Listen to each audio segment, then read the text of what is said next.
importancia de la fe de los creyentes en Roma. ¿Por qué? Porque esta es una fe conocida en todo el mundo, especialmente porque Roma era la capital del imperio.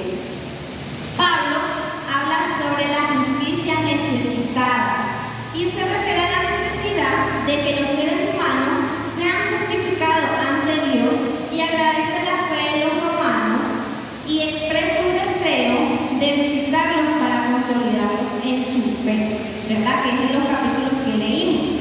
En el capítulo 16, Pablo introduce lo que es el tema central de la epístola, y esta es la justificación de la fe. Es una doctrina fundamental porque afirma que todos los seres humanos tenemos que ser justificados o declarados justos ante el Señor, o sea, ante Dios, no por obra ni por mérito de nosotros, nada que ver, ¿verdad? Sino por la fe en Jesucristo. Pablo señala que el Evangelio es el poder de Dios para salvación, y esta salvación abarca tres aspectos. Me gustaría leérselo. La primera es salvación de la culpa de pecado, y esta se logra mediante la justificación, ¿verdad? ¿Qué significa? Que aunque todos los humanos somos pecadores, Dios nos declara justos gracias al sacrificio que hizo Cristo en la cruz del Calvario. Luego tenemos la salvación del poder del pecado, que es un proceso constante de transformación en todos los creyentes, que nosotros lo tenemos que hacer todos los días, ¿verdad? Ser liberados del control del pecado en nuestra vida. A esto se le llama santificación, algo que nosotros como creyentes y como cristianos que somos, tenemos que tener esa santificación cada día. Luego tenemos la salvación de la presencia del pecado.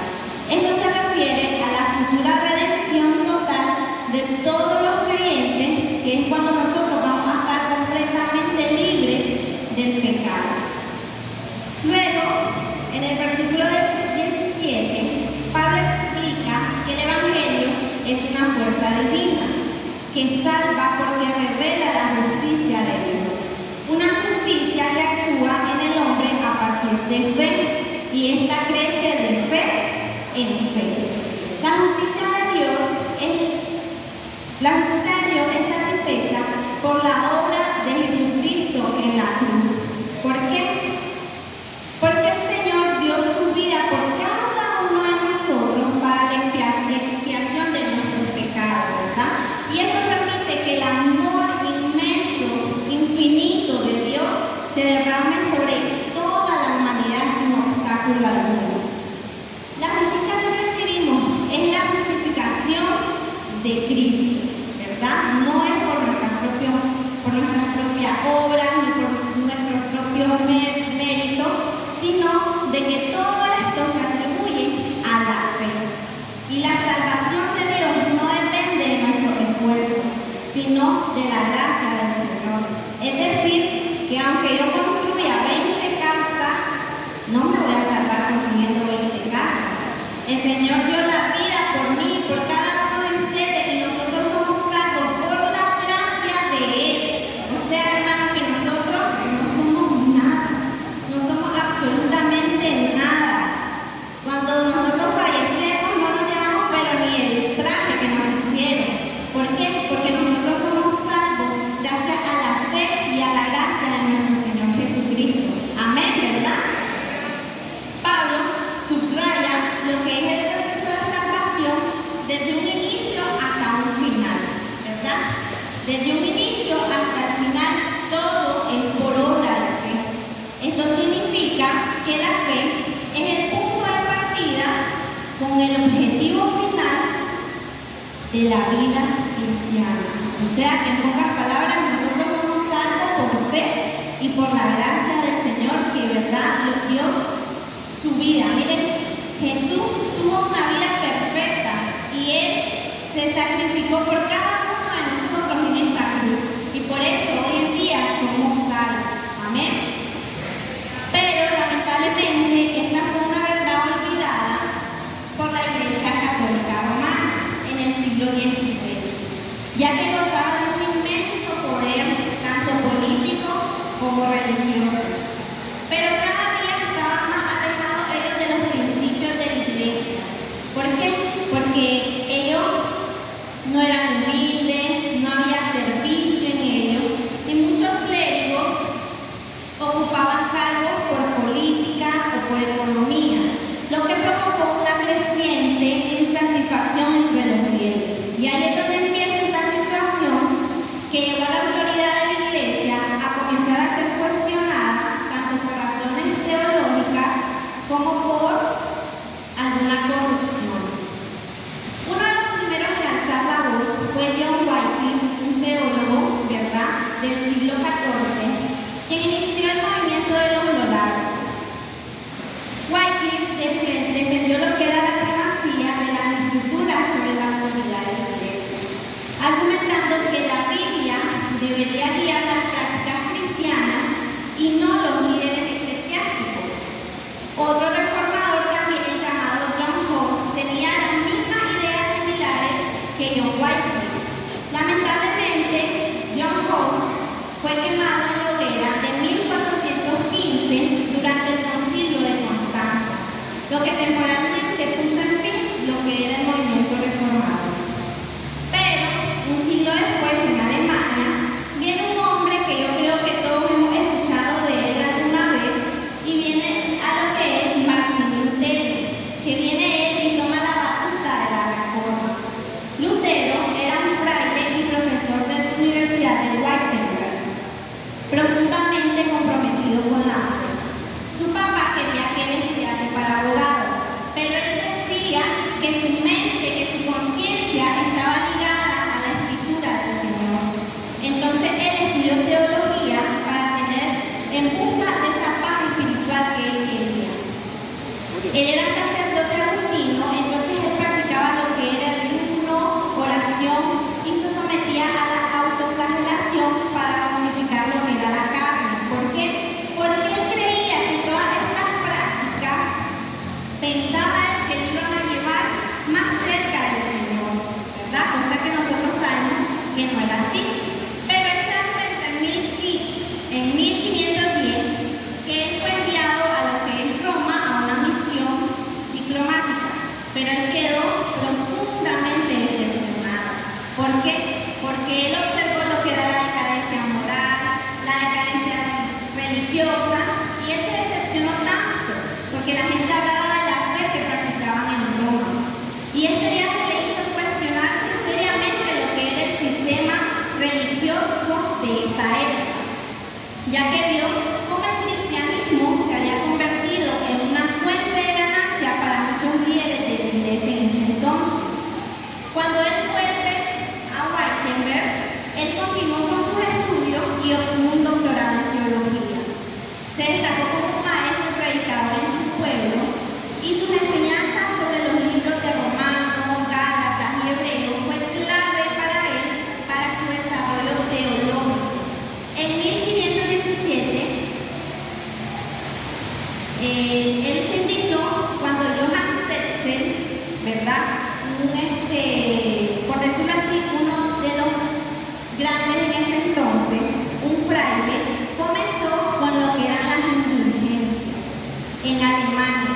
Y ustedes se preguntarán, ¿qué son las indulgencias, hermanas? O a lo mejor que lo saben, pero se lo vamos a recordar. Las indulgencias era un papel que decía que ustedes iban a estar libres de pecado. Entonces Lutero, más decepcionado aún, porque él decía, oye, pero ¿cómo van a ser salvos pagando por un papel? Y todas esas ganancias eran para lo que es la Capilla Sixtina en Roma. Entonces Lutero vio que esto era una gran corrupción del verdadero arrepentimiento cristiano. Porque imagínense en ese entonces que le dijeran, hermana, mira, tiene que pagar $100 y usted va a ser libre de pecado. Y había gente que lo hacía, pero a él dijo, no, esto no es posible, ¿verdad? En respuesta, él escribió sus famosas 95 tesis, que son un conjunto de propuestas para abrir un debate sobre lo que eran las indulgencias y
El justo vivirá por la fe.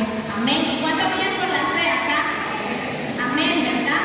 Entonces, Lutero comenzó lo que era esta reforma y así se crea la reforma protestante. ¿Por qué? Porque él no estaba de acuerdo con las indulgencias. Reformadores como Juan Calvino en Francia y Ulrico Zwinglio en Suiza se unieron a este movimiento compartiendo el deseo de regresar a un cristianismo más puro y centrado en la Biblia. Y bueno, mis hermanos, esta era la primera porción que yo les traía. Dios me bendiga.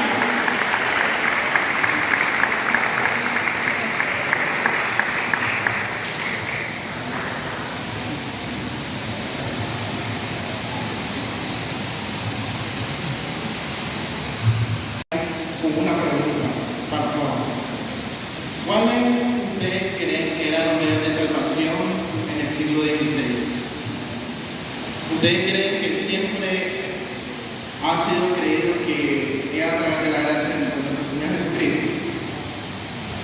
Incluso hasta el día de hoy el catolicismo no lo cree de esa forma. Entonces vamos a entender y les voy a explicar un poco el contexto. Hablemos del corazón de Lutero y de la mente de Lutero en 1518. Para nosotros entender es clave comprender cómo la Iglesia Católica del siglo XVI en realidad ellos veían los medios de salvación. Estos líderes eclesiásticos creían que la salvación se alcanzaba de diferentes maneras, pero de manera personal, no de manera que específicamente la Biblia lo mandaba. Y ella comentaba que era a través de indulgencia, a través de lo que usted pagaba para que usted era perdonado por su pecado. Esto Lutero rompió drásticamente al contradecir directamente a través de su tesis lo que ya se venía creyendo durante todos estos siglos. Hay una frase que me gustaría compartir con ustedes, que es de la propuesta de Johann Tetzel, que fue famoso por esta frase. Dice: tan pronto como la moneda en el cofre suena, el alma del purgatorio salta. ¿Qué significa esto? Simplemente que el catolicismo veía la indulgencia o los medios de salvación como un negocio. Y lo dice tan claro como tan pronto la moneda en el cofre suena, el alma del purgatorio salta. Les hago otra pregunta. ¿Qué es el purgatorio? Yo sé que algunos de ustedes lo conocen, otros no, pero de forma sencilla, el purgatorio es el estado intermedio en que, según el catolicismo, a nosotros morir, el alma quedaba en un estado intermedio. Para las personas que no estaban directamente en el Señor, ellos tenían la oportunidad de ir al cielo, pero los familiares tenían que hacerse cargo a través de pagar los bienes. Eso era el purgatorio y que hasta el día de hoy se conoce como purgatorio. Eso es según el catolicismo. Otro punto que me gustaría tocar de otra doctrina de que estaba mal formada es la doctrina de la fe. Para nosotros, hasta hoy en día se conoce que la fe es a través de la persona de Jesucristo. Es directamente lo que ya nosotros conocemos. Pero antes, en el siglo XVI, no era así. La fe, incluso en el siglo XVI, era tomada como los líderes eclesiásticos, el papado, las personas que estaban en el mayor rango de la iglesia, era lo único que se tenía que creer. Si el papado, si la iglesia católica decía cualquier doctrina que incluso no estaba dentro de la escritura, simplemente lo tomaban y así era, y era lo único que tenían que creer. Muy distinto a lo que nosotros conocemos en la escritura. Leamos todos Hebreos y Católicos. Estas personas eran las únicas personas que tenían acceso a la escritura para ellas confirmar de que en realidad lo que ellos estaban diciendo sí era por parte de la escritura. Pero como bien hemos dicho, en realidad esto se miraba como un negocio, y por la venta de indulgencia, ¿qué pasaba? Se perdonaron los pecados. juega según el catolicismo. Ahora, esto entendiendo ya el corazón y la mente y el contexto que estaba pasando Lutero en el siglo XVI. Pero volviendo a retomar, recuerden que Lutero ya había pegado a 95 textos. Y recuerden que Lutero se estaba enfrentando a la máxima autoridad de su tiempo, que era la Iglesia Católica. Recuerden que incluso la Iglesia Católica estaba por encima del poder político, del poder que en realidad los mismos príncipes, los mismos gobernantes no tenían acceso. Entonces, era una lucha constante entre Lutero y la Iglesia Católica, los máximos gobernantes. Entonces, ellos no se iban a quedar tranquilos. ¿Qué pasa con eso? A Lutero le hicieron comparecer a través de algo que se llama la Dieta de Worms, que es la asamblea de los príncipes del Sacro Imperio Romano Germánico. En la asamblea